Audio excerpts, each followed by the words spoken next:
Hi, I'm Sir Marco, and in this video gagawa tayo ng lengua de gato. So mga kakailangan natin ay mga sumusunod.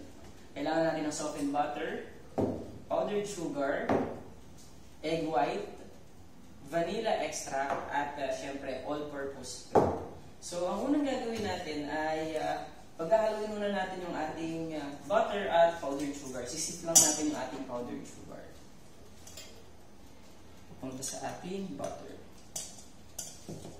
Sip natin siya para mawala yung mga lumps niya, yung mga buo-buo.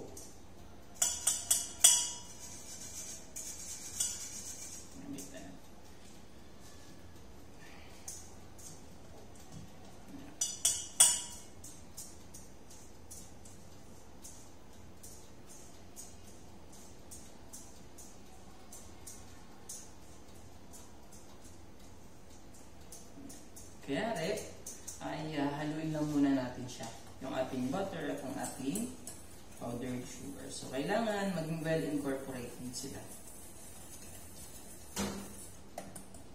So kapag nahalo na natin ng mabuti yung butter at yung powdered sugar, lalagyan natin ngayon yung ating egg white.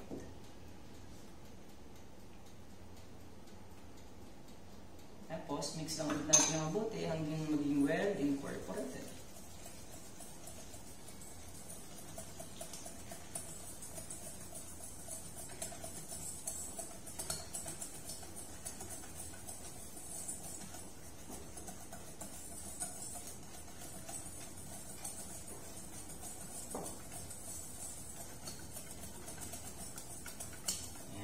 Kapag nahalo ng mabuti, sunod natin lalagay ang ating vanilla extract.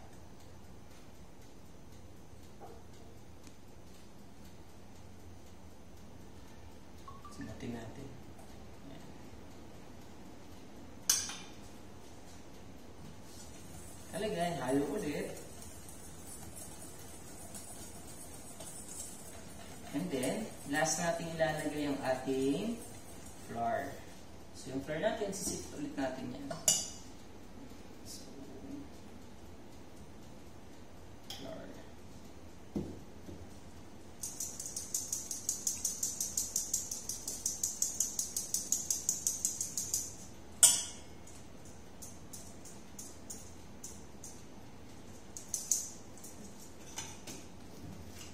And then, haluin ulit natin hanggang maging well incorporated.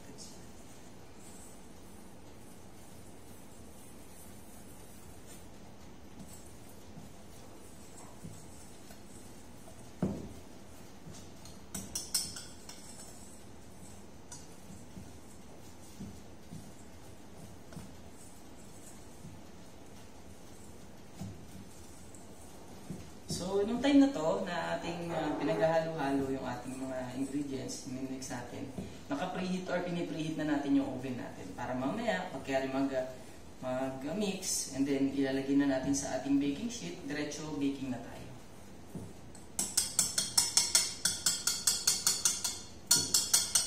So, halo na siyang mabuti. Gawin natin ay ilalagay natin siya dito sa ating pastry bag.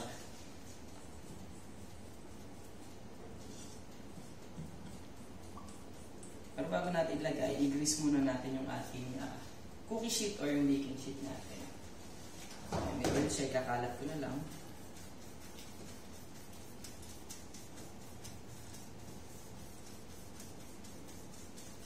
Ayan. So, ready na.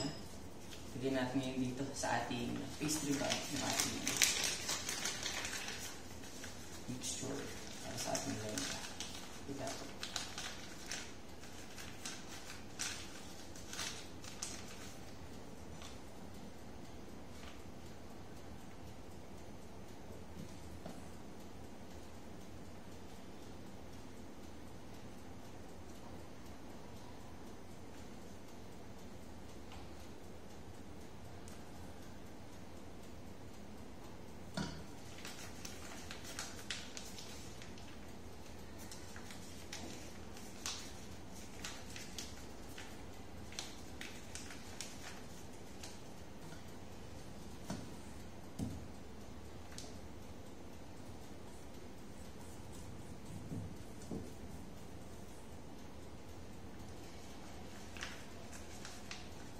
Medyo mahirap lang maglagay.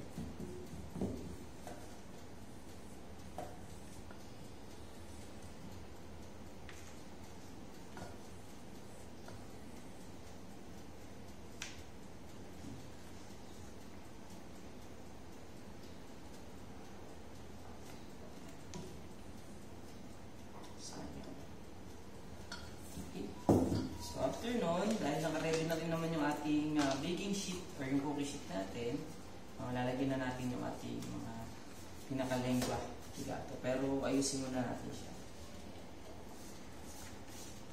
Ating pastry pan.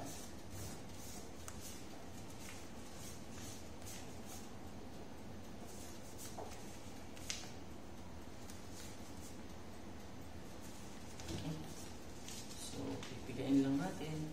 Nagawa lang tayo ng medyo mahahabang strips dito sa ating cookie sheet.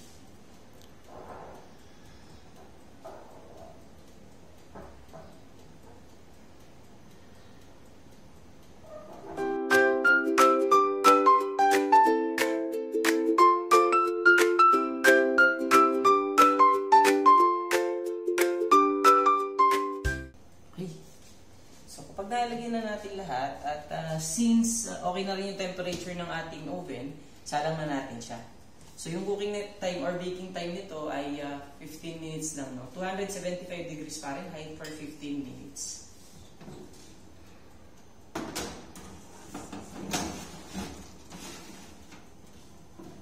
So yan, after 15 minutes, balikan natin siya.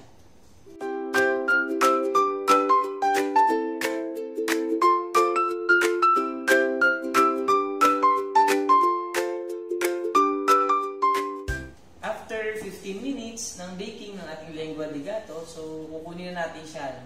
Kasi okay na yan. So after 15 minutes ng baking time, okay na siya. Itong ating lengua di gato, kailangan natin siyang hayaan muna mag-cool down at mag-set ng mga siguro 10 to 15 minutes na palalamigin para mabuo yung structure niya and yung texture niya.